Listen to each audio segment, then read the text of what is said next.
280개의 진공관과 1.6km에 달하는 케이블, 무게만 해도 자그마치 320kg. 세계 최초의 전자식 컴퓨터 ABC 컴퓨터를 시작으로 제2차 세계대전 중 적의 탄도미사일의 궤도를 추적하기 위해 만들어진 방공 시스템 ENIAC.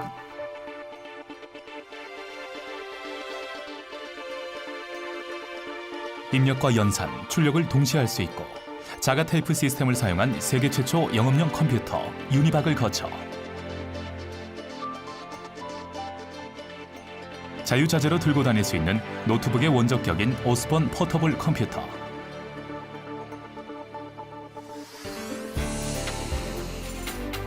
작게는 우리가 사용하는 스마트폰과 개인용 PC부터 제조업, 사물인터넷, 비행기, 내비게이션, 발전소와 우주선까지 우리 주변의 분야에 걸쳐 정보 처리 기술, IT 기술이 함께하고 있다.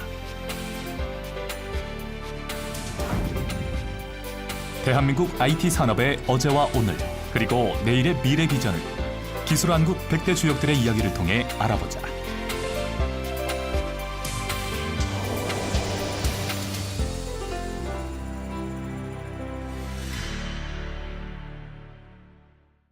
But I can't wait the Gangnam Style. Yeah. Oh. Are you getting hungry? Yeah, I am actually, yeah. Well, let's ask someone. Yeah, let's ask someone. Hey, excuse me, miss. Excuse me? Is this Gangnam area here? 바야흐로 글로벌 시대. 갑작스런 외국인의 질문 앞에 난감해질 때가 있다. Excuse me. Do you know anywhere where we can get something to eat? Restaurant. 아니, 쏘리. 과연 이 난관을 어떻게 극복할 것인가? 전 세계 유엔 회원국 191개국. 이들이 쓰는 언어 무려 7천여 종.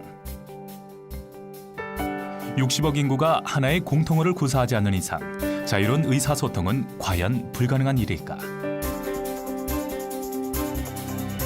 7천여 종의 언어를 습득하지 않고 60억 인구가 소통할 수 있는 해법. 기술한국 100대 주역의 목소리로 들어보자.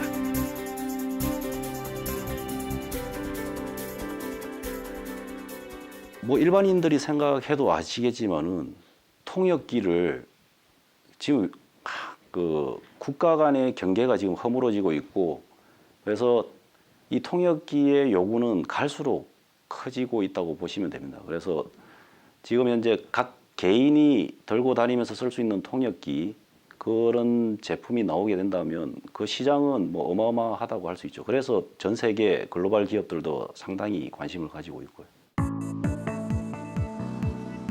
구글의 CEO 에릭 슈미트는 자동 통역이 제3차 대전을 막을 수 있는 진정한 혁명적 기술이라는 말을 했다. 외국어를 모르는 사람도 자신의 모국어로 외국인과 편안하게 의사소통을 하는 세상. 과연 그 꿈 같은 세상이 가능할까? 음성인식 다국어 자동 번역기만 상용화된다면 가능한 일이다. 현재 세계 굴지의 다국적 기업들이 이 분야 산업을 블루오션으로 삼고 자동 통역 시장을 선점하기 위해 치열한 경쟁을 벌이고 있는 만큼 그 꿈 같은 세상은 예상보다 일찍 찾아오게 될 것이다. 지금 이 자동 통역 기술은 구글, 다 아시는 글로벌 기업인 구글, MS, IBM 등에서 다 개발을 하고 있고, 영어를 중심으로 한 그런 기술은 당연히 그 지금 현재 해외 선진국에서 잘 하고 있고요. 그렇지만 한국어를 중심으로 한국어, 영어, 한국어, 중국어, 한국어, 일본어 이와 같이 한국어를 중심으로 하는 이런 자동 통역은 국내 기술이 그래도 전 세계 기술보다는 더 높다고 보시면 될 것 같습니다. 10년 전만 해도 자동 통역 기술은 공상과학 영화에만 나올 법한 상상의 도구에 불과했다. 하지만 그간 기술의 발전은 어떠한가? 오인식과 오역이 난무했던 초기의 통역 기술은 현재 4개의 연속된 문장을 오역 없이 완벽하게 통역할 수 있는 수준에 이르렀다.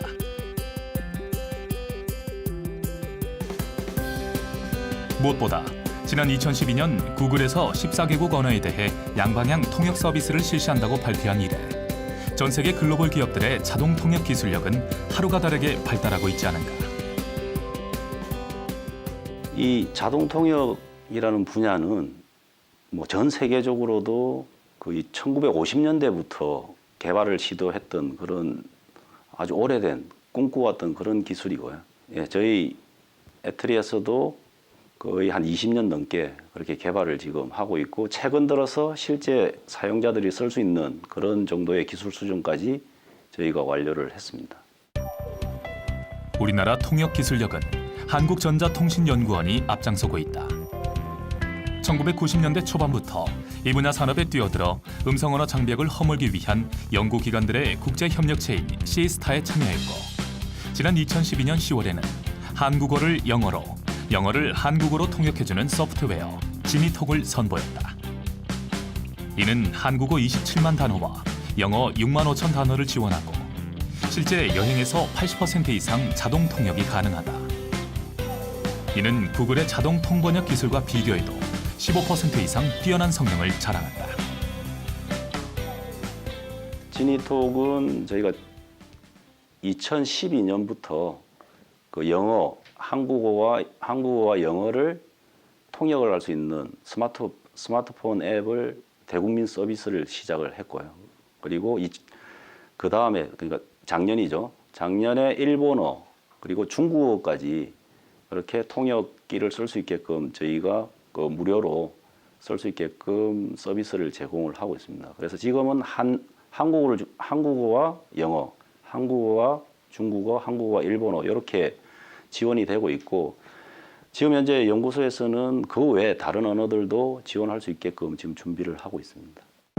독일 사람과 미국 사람이 각자 자신의 나라에서 각각의 언어를 사용해 인터넷 화상 채팅을 하는데 아무런 소통의 제약을 받지 않는 놀라운 기술력. die ich dir gestern geschickt habe. Could you change the green to a lighter shade? Könnten Sie das Grün durch einen helleren Farbton ändern? Ja, wir können das Grün viel heller machen. 음성인식 다국어 자동 번역 기술의 내용을 Ich 좀 더 sende dir 구체적으로 heute Abend 살펴보자. eine neue Datei. I'm sending you a new file tonight. That sounds great. I look forward to it. Das klingt toll.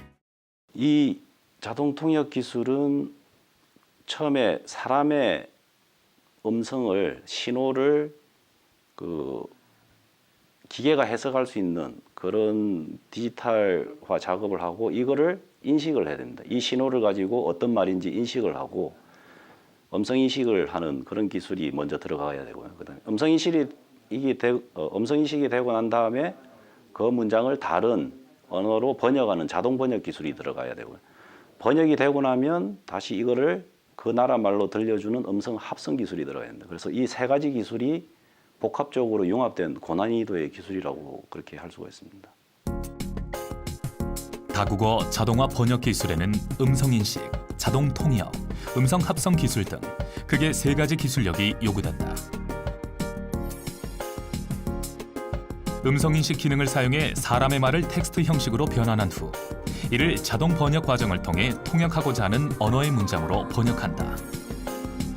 그리고 다시 음성 합성 기술을 활용해 번역된 문장을 언어로 변환해서 말의 형태로 제공하는 것이다.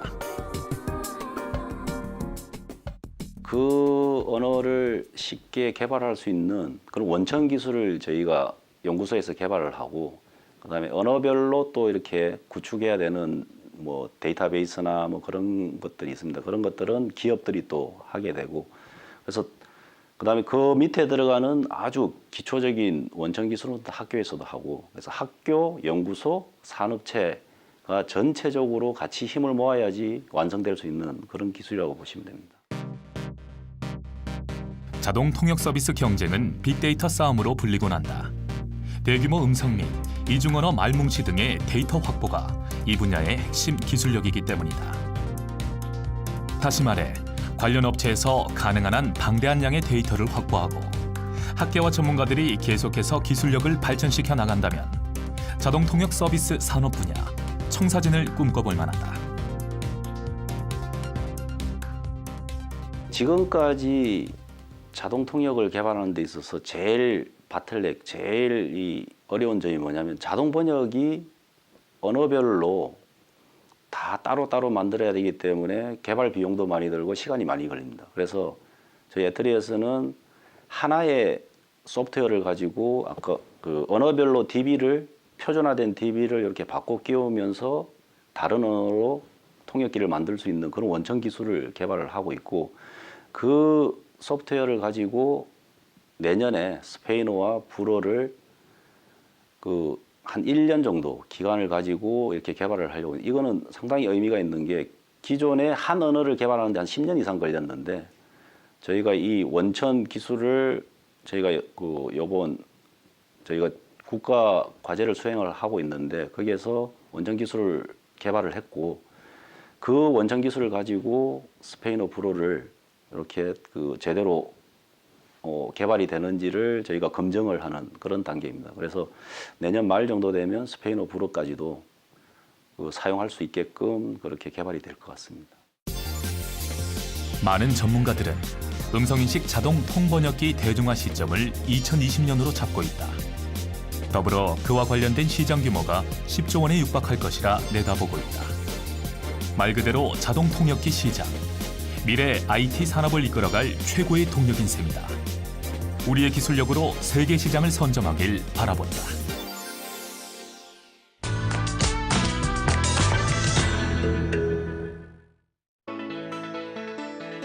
최근 IT 업계에서 가장 떠오르는 산업 분야는 사물 인터넷 분야이다. 모든 사물이 인간을 거치지 않고 상호 소통에 작동함으로써 우리 삶을 더욱 편리하게 해준다. 기상 시간이 되면 자동으로 불이 켜지고 커피 포트가 작동한다든가, 전기밥통에 밥이 다 되면 TV 자막이 그 내용을 고지해주는 기술력. 이런 영화 같은 기술이 가능하려면 몇 가지의 시스템이 구축돼야 한다. 그 내용을 대한민국 기술지역의 설명으로 들어보자. 인베드 시스템은 그냥 쉽게 설명드려서 TV라든가 카메라, 그다음에 자동차 이와 같이 어떤 특정한 목적을 위해서 나온 시스템들. 그러면 인베디드 시스템에 대응되는 시스템이 뭘까? 이렇게 생각하면 쉽게 이제 이해가 가능하실 텐데, PC가 그냥 인베디드 시스템에 대응된 시스템입니다. 그 말이 무슨 뜻인고 하니, PC는 한 대 샀으면은 그걸로 워드 프로세서도 할 수 있고 게임도 할 수도 있고 다양한 활용 목적에 따라서 다양하게 할 수 있는데, 인베디드 시스템이라고 하면은 정해진 목적, 냉장고는 음식물 상하지 않게 하는 목적, 사용자가 그걸 사서 다른 목적으로 변경이 불가능하잖아요. 이런 시스템 부분 쪽을 인베디드 시스템이라고 그러고, 요즘 같으면 이제 TV도 그렇고 냉장고도 그렇고 거기에 전부 다 일종의 조그마한 컴퓨터들이 내장되어 있습니다. 그 부분을 작동하게 하는 소프트웨어가 인베디드 소프트웨어다, 이렇게 이해하시면 될 것 같습니다. 인베디드는 말 그대로 끼워져 있다는 뜻이다. 텔레비전 셋톱박스와 휴대폰, 게임기 등 모든 디지털 제품에 내장되는 고부가 가치 소프트웨어로 PC처럼 별도의 운영체제를 가지고 그 위에 소프트웨어를 따로 설치해 사용한 것이 아니라 제품 자체에 끼워져 있는 시스템을 말하는 것이다. 근데 이게 왜 중요하냐 그러면은 이것은 어찌 보면은 그 인베디드 시스템에 의한 기반 기술입니다. 우리가 지금 이제 PC에서는 마이크로소프트 외국 기업한테 다 잠식을 당하고 있고, 그러다 보니까 그 위에 올라가 있는 애플리케이션까지도 우리나라 소프트웨어 부분이 거의 없습니다. 그렇듯이 이제 인베디드 소프트웨어 부분 쪽도 현재까지는 상당 부분 이제 외국계 선진 기업들의 시스템들이 OS라든가 이런 부분을 많이 차지하고 있는데, 이제 이 부분 쪽을 국산 솔루션이 확보하지 못하면 이 분야만 뭐라 그럴까 문제가 있는 게 아니고 그 윗단까지 영향을 미칠 수 있는 그런 기반 기술이다. 산업통상자원부에서는 전 세계 인베디드 소프트웨어 시장이 지난 2012년 164조 원에서 오는 2017년 197조 원으로 성장할 거라 전망한다. 더불어 우리나라 시장 또한 2017년까지 계속해서 연평균 9.1% 이상 높은 성장률을 보일 것이라 내다보고 있다. 인베디드 소프트웨어 기술력이 차세대 IT 산업 성장 동력으로 손꼽히는 이 시점에서 우리가 선결해야 할 과제는 무엇일까? 선진국과의 기술 격차를 좁히면서 중국 등 후발주자의 추격을 따돌릴 방법. 국내 주력 산업의 강점을 소프트웨어와 결합해 새로운 인베디드 시장을 창출하는 것. 이게 바로 해답이라고 전문가들은 입을 모은다. 몇 년 전부터 화두가 되고 있는 부분 쪽이 혹시 그 산업 융합, IT 융합이라는 용어들이 많이 나왔습니다.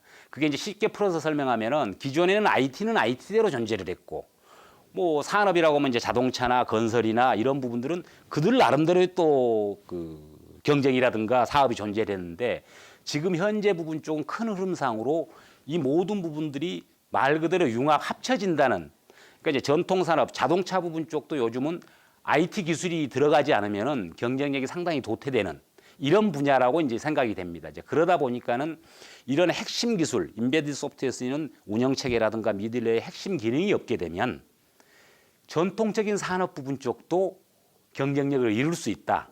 이제 이런 측면에서 대단히 중요하다고 생각됩니다. 국내 굴지의 산업과 IT 소프트웨어의 융합.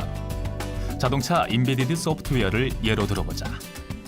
예전에는 자동차를 구입할 때 안전성과 연비, 외관만을 주로 고려했다. 하지만 앞으로는 스마트카가 자동차 선정의 주요 요인이 될 것이다. 그렇다면 스마트한 자동차, 인베디드 소프트웨어가 탑재된 자동차는 일반 차량과 어떤 점이 다를까?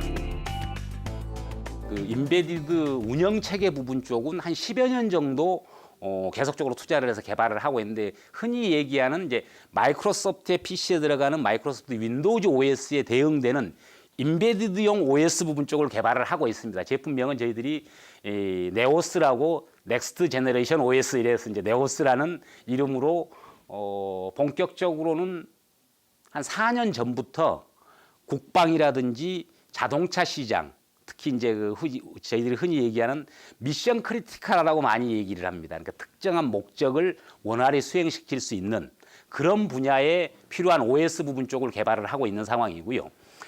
그 다음에 요즘 이제 스마트폰이 대단히 활성화되어 있잖아요. 그래서 이제 스마트폰 자체로는 그렇게 활성화되어 있고, 근데 이제 쭉 보니까는 스마트폰에서 돌아가는 가장 많이 쓰이는 애플리케이션 중에 하나가 내비게이션입니다. 그 다음에 음악.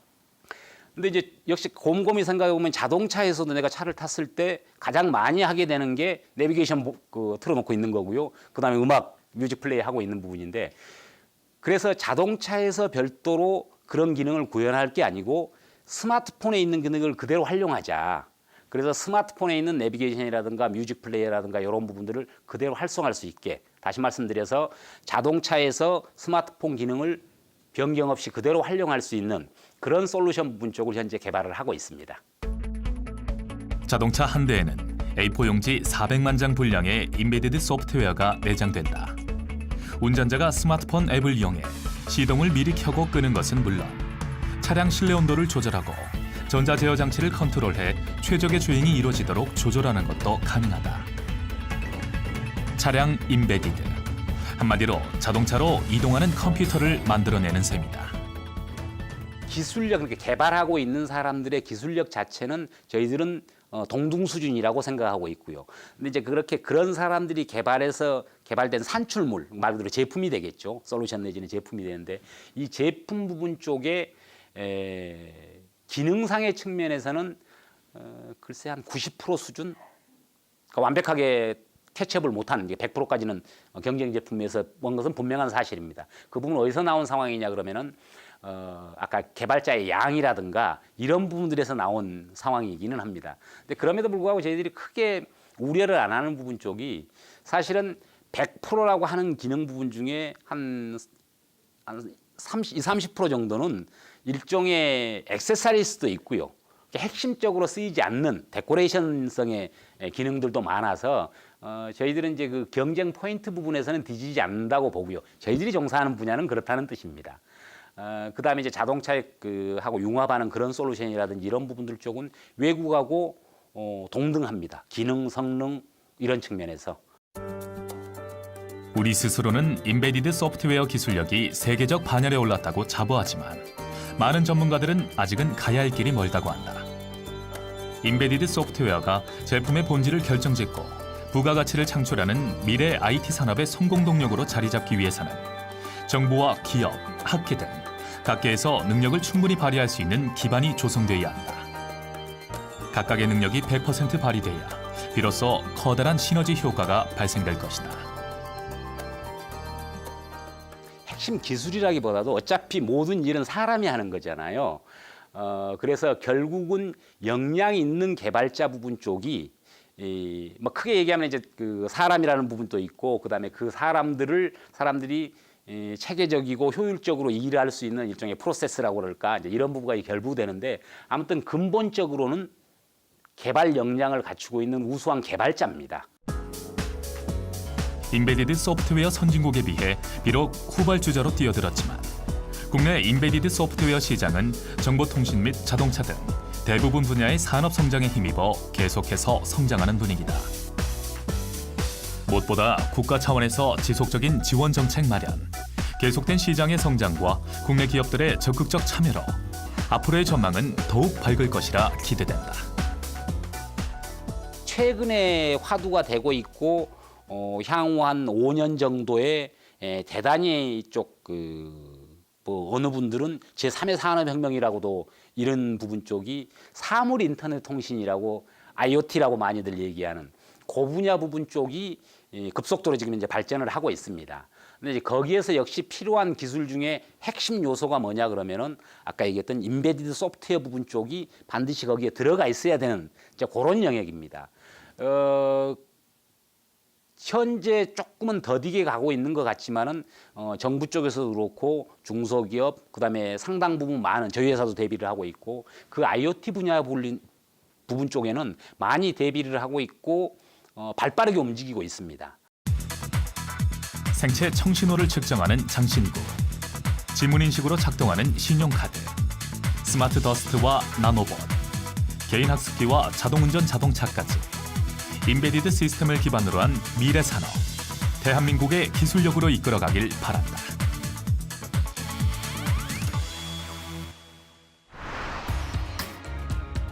조선 후기, 우리나라 최초의 통신센터였던 우정총국 건립을 시작으로 이동통신 주식회사를 출범, 1, 2, 3, 4세대 통신망을 구축하며 오늘날 세계에서 손꼽히는 정보통신 인프라를 완성하기까지. 대한민국 이동통신 업계는 LTE급으로 발전되어 왔다. 한국의 초고속 인터넷 가입률 인구 3명당 1건. OECD 회원국 중 4위를 자랑하는 명실공히 세계 최고의 정보통신을 구축한 대한민국. 기술한국 무선통신 정보망 분야를 이끌어가고 있는 주역을 만나보자.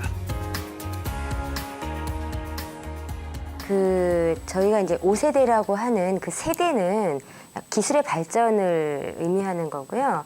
저희가 보통 예전에는 이동통신, 이 휴대폰으로 음성통화만 했었죠. 그러다가 간단한 문자를 했고, 그다음에 간단하게 인터넷을 했었고, 지금 4세대를 쓰고 있는 저희 같은 경우는 거의 대부분의 인터넷뿐이 아니라 영상까지도 다 휴대폰을 이용해서 사용을 하고 있죠.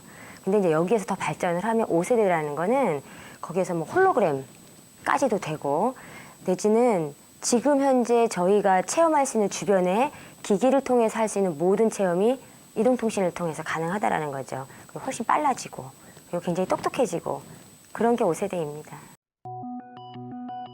음성통화 위주였던 1, 2세대 통신에서 영상통화가 가능한 3세대를 거쳐 스마트폰의 보급화에 힘입어 데이터를 자유롭게 주고받는 4세대에 이른 것도 잠시. 기존 CDMA 기반 기술보다 월등한 속도를 낼 수 있는 LTE가 채 보편화되지 않은 시점에서 우리는 한 발 앞서 다음 세대 통신 기술을 내다보고 있다.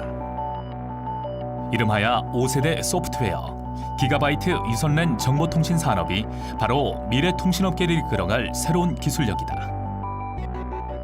명확한 경계는 사실 기술적인 용어인데요.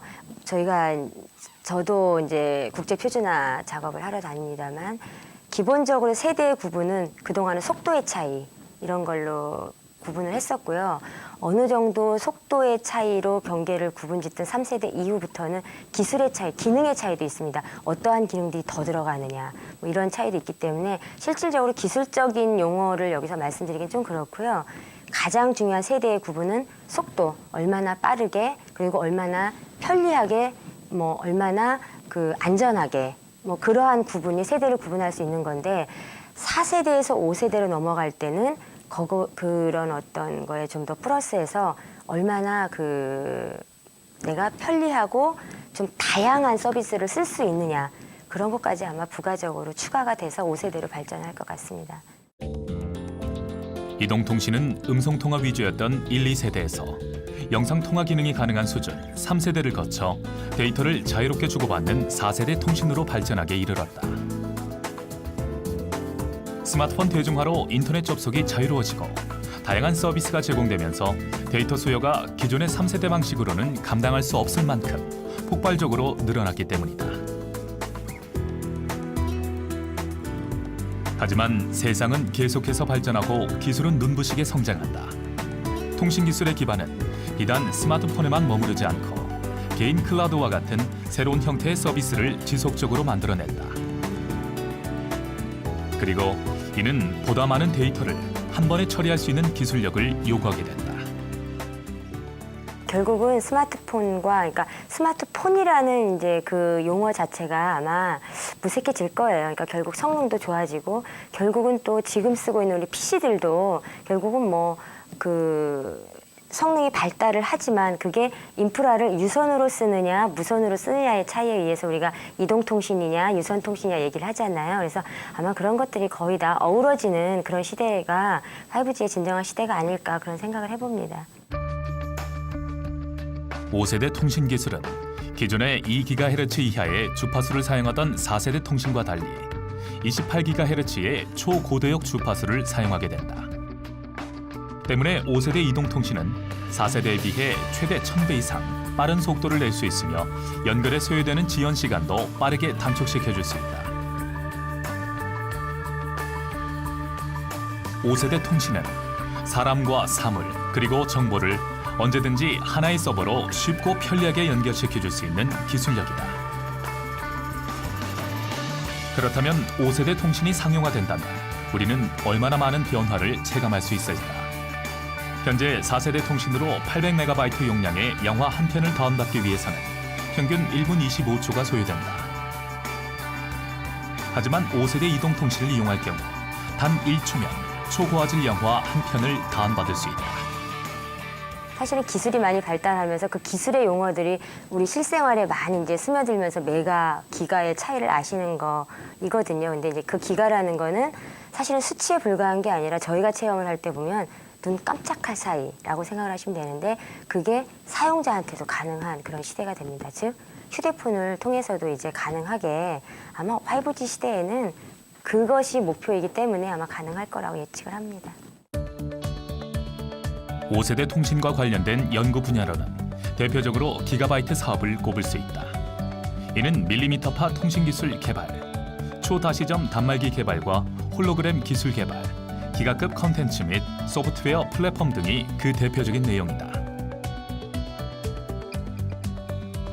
다행히도 대한민국은 이 분야 산업에 있어서 독보적인 위치를 차지하고 있다. 생각하는 속도로 지식을 전달하는 컨텐츠 통신과 컨트롤 통신의 통합 기술, 5세대 이동통신 기술이라 손꼽히는 기가바이트 이손랜 정보통신 기술의 전망이 밝다.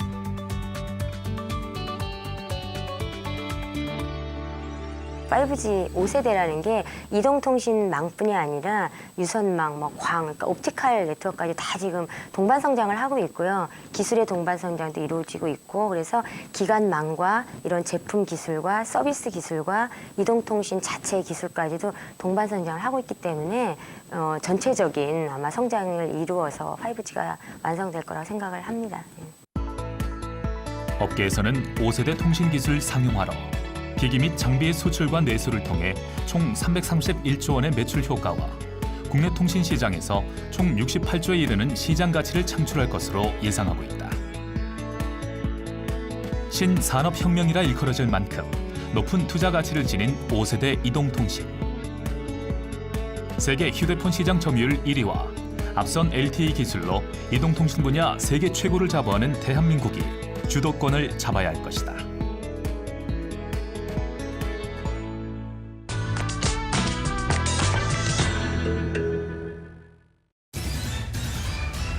지난 2014년 1월 카드 3사에서 드러난 1억 건의 개인정보 유출 사건.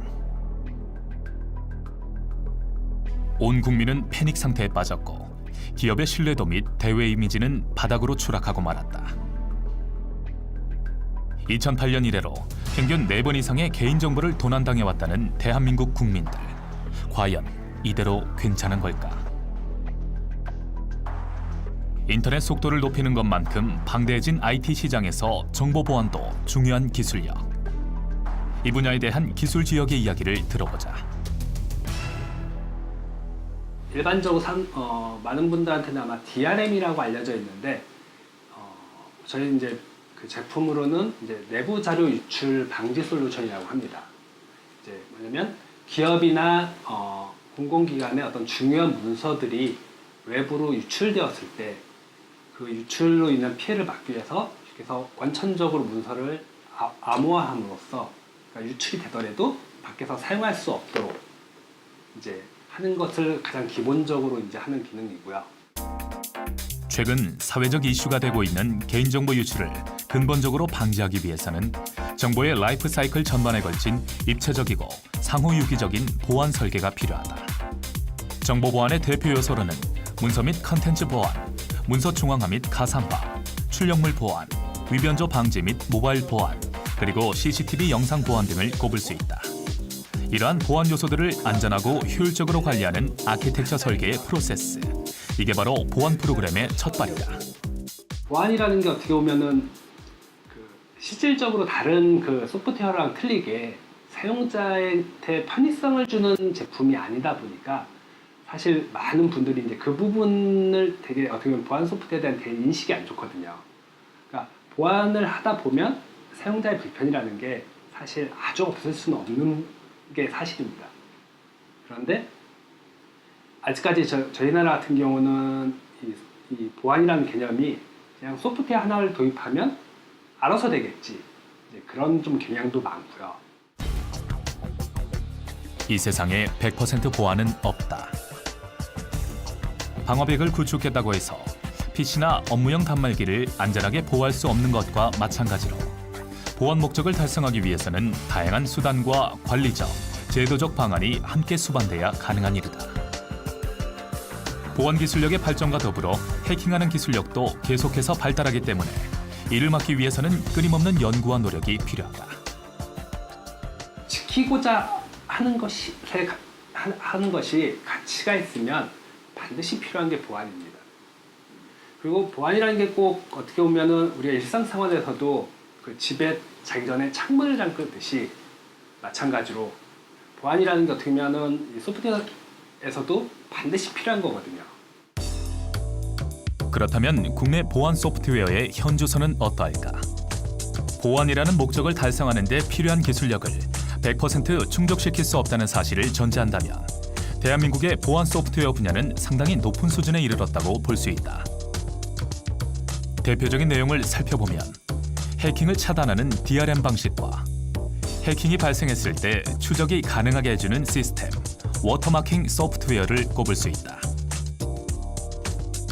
사진이든 텍스트 문서든 복제가 되면 원본과 구분이 안 가는 경우가 많은데 중요 문서에 워터마킹 코드를 새겨놓으면 유출이 되어도 추적이 가능해진다는 것이다.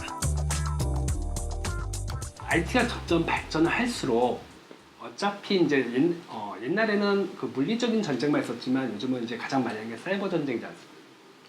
사이버 전쟁뿐만 아니고 요즘은 굉장히 많은 해커들도 존재를 하고 그리고 굉장히 쉽게 또 해킹이 가능한 것도 사실이고요. 이런 환경에서 그 어차피 IT가 발전해 나간다면 보안은 계속 아마 IT라는 분야가 없어지지 않는 한 사람이 사는 사회가 존재하는 한 보안이라는 것은 끊임없이 계속 필요하게 될 겁니다. 그 어차피 보안하고 이 보안을 뚫는 이 어떤 해킹이라고 해야 되나요? 이런 것과의 관계는 어차피 창과 방패의 관계이기 때문에 끊임없이 새로운 창이 나오면 새로운 방패를 만들어야 되고 새로운 무기가 나오면 또 그에 맞는 걸 만들어야 하기 때문에 보안은 계속해서 어차피 필요한 분야라고 생각합니다. 일반적으로 정보 보안의 목적은 크게 세 가지로 분류할 수 있다. 데이터베이스 보안을 예로 들자면 저장된 데이터를 공개와 노출, 변조와 파괴, 훼손 등의 위협으로부터 보호하여 기밀성, 무결성, 가용성 등 보안의 3요소를 확보하는 것. 다시 말해 데이터가 생성되어 처리, 유통 과정을 거쳐 소멸되기까지 생명주기 전반에 걸쳐 보안을 유지시켜주는 것이다. 암호화된 문서를 그 사용자들이 불편함이 없이 정해진 권한에서 사용할 수 있도록 이제 어떻게 보면 그 어플리케이션 자체를 이제 컨트롤하는 기술이 가장 핵심이고요. 그뿐만이 아니고 이제 이 제품이 이제 어떻게 보면 도입이 됨으로써 의외로 이제 많은 공격을 하게 됩니다. 내가 한번 이 제품을 피해서 한번 문서를 유출해 보겠다. 이제 그런 거에 대한 방어 기술 이런 것도 중요하고요. 개인정보는 생성에서부터 폐기되는 순간까지 모든 관리 단계에 보안 위협 홀이 존재하고 있다. 이제는 정보의 유출뿐만 아니라 위조와 변조에 대한 위협도 대응해야 할 때 방대해진 정보화 사회에서 개인정보 유출을 막는 데 내 지갑을 사수하는 일만큼 중요하다. 100% 완벽한 보안 시스템 구축, 우리의 기술력으로 이룩하길 기대해본다.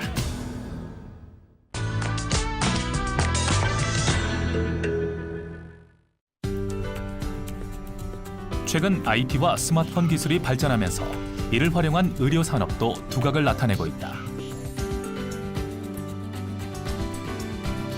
정보통신과 보건의료를 연결하여 언제 어디서나 예방, 진단, 치료, 사후 관리의 보건의료 서비스를 제공하는 뉴 헬스케어.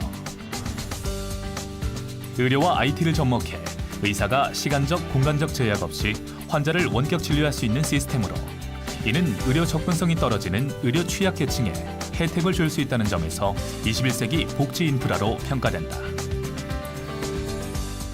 또한 해외 동포나 의료 서비스 후진국 환자들도 온라인을 통해 우리나라 병원의 진료를 받을 수 있게 된다. 이로 인해 의료 관광 활성화에 기여할 것으로 기대된다. 뉴 헬스케어, 새로운 IT 산업의 동력으로 주목받고 있다. 각종 정보통신 기술과 의료 서비스를 연계한 최첨단 의료 서비스, 뉴 헬스케어 분야 기술 개발에 박차를 가하고 있는 기술한국 100대 주역을 만나보자.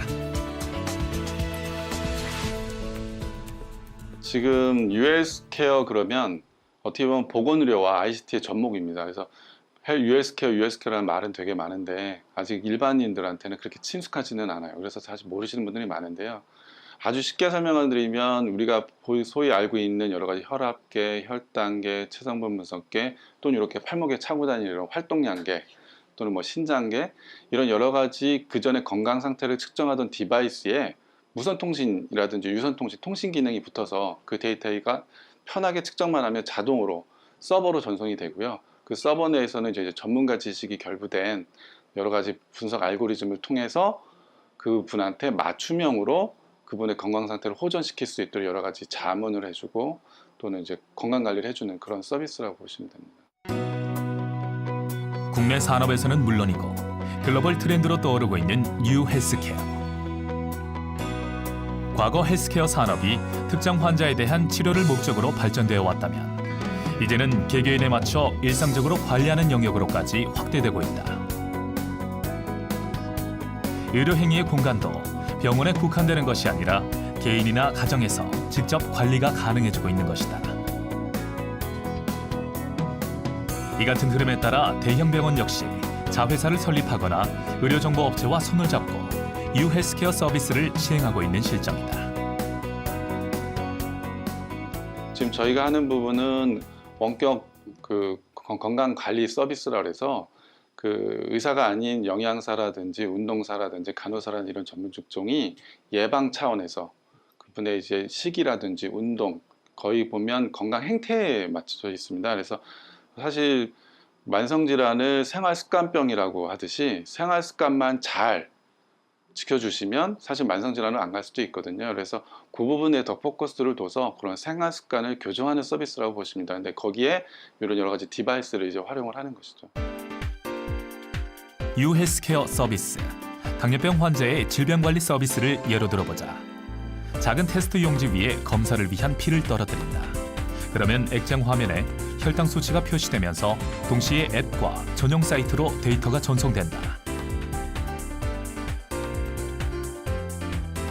그 후 의료기관에서 이 내용을 실시간으로 확인하고 환자와 화상을 통해 상담 활동을 펼칠 수 있다. 가정 내에서 셀프 케어하는 거죠. 셀프 케어하는 데 있어서 내가 지금 혈압이나 혈압이 잘 조절되고 있는지, 그랬을 때 내가 운동량을 얼마나 가져가야 되는지, 또는 뭐 비만이신 분 같은 경우는 내가 체중 조절을 위해서는 운동량을 얼만큼 하고 먹는 걸 어떻게 가져야 되는지, 이런 여러 가지 정보들이 다 그 콘텐츠 안에서 분석이 돼서 맞춤형으로 셀프 케어할 수 있도록 제공이 되는 거죠. 그다음에 한 발 더 나아간다면 그 영양사라든지 운동사들이 그 데이터를 가지고 분석을 해서 이제 맞춤형 상담을 또 제공할 수도 있고요. 일반적으로 유헬스케어는 질병을 관리하거나 예방하는 차원에서 이루어지지만 최근 IT 기술의 발전과 함께 건강에 관한 관심이 높아지면서 IT 기술의 건강 증진을 접목한 서비스가 쏟아져 나오고 있다. 이름하여 웰리스. 이는 웰빙과 피트니스의 합성으로 육체적인 건강뿐만 아니라 정신적인 건강을 증진하는 개념이다. 최근 글로벌 거대 IT 기업들을 비롯해 전 세계 벤처 기업들이 웰리스를 중심으로 한 다양한 기기를 경쟁적으로 출시하고 있다. 요즘에는 그 스마트폰 자체 내에 다양한 센서들이 들어갑니다. 그러다 보니까 따로 디바이스를 갖고 있던 형태에서 이제 어떤 디바이스 같은 경우는 그 스마트폰에 있는 센서를 활용하는 형태로 되기 때문에 아무래도 이제 이용자 입장에서는 좀 더 편리해지기 때문에 저희도 만약에 스마트폰에 있는 센서를 활용해서 데이터를 수집할 수 있다면 그 부분을 활용하게 되고요. 또 하나는 스마트폰이 좋은 게이트웨이 역할을 합니다. 그래서 저희 지금 새로 만드는 그 캐디 홈이라는 가정에서 쓰는 장비 같은 경우는 스마트폰 자체가 각 디바이스로부터 통신을 해서 데이터를 수집을 해서 서버로 전송을 해주고요. 또 하나의 기능은 스크린 기능을 합니다. 바로 그 자리에서 데이터를 본인이 확인할 수 있기 때문에 스마트폰이 도입됨으로 인해서 그전에는 이제 PC나 뭐 키오스크라든지 이런 부분을 통해서 데이터를 확인하던 것이 스마트폰을 통해서 그 자리에서 데이터를 전송하고 분석해서 바로 볼 수 있는 장점은 있죠. 스마트폰 앱과 함께 사용자의 걸음수, 이동거리, 소모 칼로리 등 활동량을 분석해 스스로 건강을 관리할 수 있도록 돕는 뉴 헬스 분야는 기본. 사용자의 수면 상태를 기록해 전체 수면 시간 중 숙면은 몇 시간이나 취했는지를 분석해주는 소프트웨어. 스트레스 지수를 실시간으로 체크할 수 있는 앱. 밥상에 차려진 식단을 사진 찍어 전송하면 영양사가 식단을 분석해주는 시스템까지. 뉴 헬스케어 분야는 무궁무진하다. 그만큼 시장이 방대하고 발전 가능성이 높다는 이야기다. 어느 정도 변화량이 있는지 그래프를 통하여 확인을 할 수가 있습니다. 오늘 내가 측정한 데이터가 표준 범위에서 얼마 특정 디바이스로부터 들어오는 여러 가지 통신 방식들이 있습니다. 뭐 와이파이라든지 블루투스라든지요. 그랬을 때 저희는 그 대상자가 쉽게 사용할 수 있는 블루투스, 와이파이를 모두 커버할 수 있는 그런 통신 방식을 채택을 해서 서비스를 하고 있고요. 그래서 이거는 뭐 경쟁사들도 그렇고 해외 기업들도 그렇고 거의 비슷한 방식으로 가고 있습니다. 그래서 저희는 차별화되는 거는 뭐냐면 현재 저희 시스템을 이용하고 있는 저희 서버에 등록되어 있는 인원이 약 2만 명 정도가 됩니다. 그분들의 데이터를 가지고 저희가 계속 분석을 해서 어떻게 셀프 케어할 수 있도록 좋은 그 알고리즘을 만드느냐는 게 하나가 키포인트고요. 유비쿼터스 헬스 케어 시스템. 언제 어디서나 건강 관리를 해주는 뉴 헬스 분야는 계속해서 진을 보고 있다. 이곳 업체에서 개발에 성공해 상용화되고 있는 서비스. 대사증후군 측정 프로그램만 해도 계속해서 업그레이드되어 현재는 개인의 행복지수 전반을 관리해주는 차세대 서비스로 발전되어 왔다. 뉴 헬스케어 서비스. 현재의 편안함과 유용함을 기반으로 한 서비스일 뿐만 아니라 결국은 사용자의 행복한 삶을 돕기 위한 목적으로 발전되어 나갈 것이고 이 분야에서 다양한 부가가치 산업이 창출될 것이다.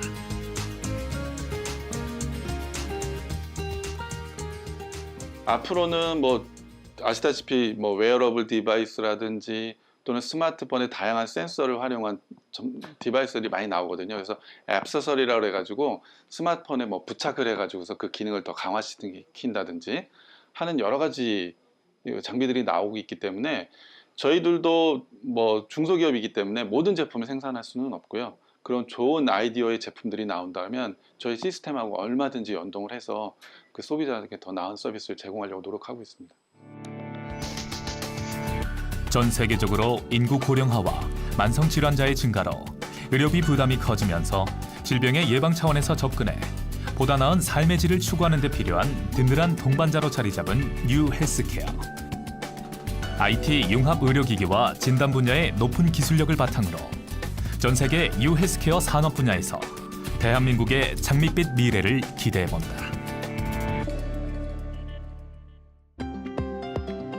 스마트폰 알람으로 잠에서 깨어나 인터넷이 설치된 전광판을 통해 버스나 지하철이 도착할 시간을 확인한다. 컴퓨터를 이용해 업무를 보고 틈틈이 스마트폰을 이용해 뉴스를 살펴본다. 우리의 일상은 온통 IT 산업과 연계되어 있다. 금융, 제조업, 운송업과 서비스업, 교육 분야까지 국내를 넘어 전 세계적으로 모든 산업이 정보 처리 기술력을 바탕으로 발달하는 지금. IT 산업은 미래 유망 산업이자 국가 핵심 기술. 기술 한국을 이끌어갈 100대 주역과 함께 IT 분야 세계 시장에서 대한민국이 선점하길 바란다.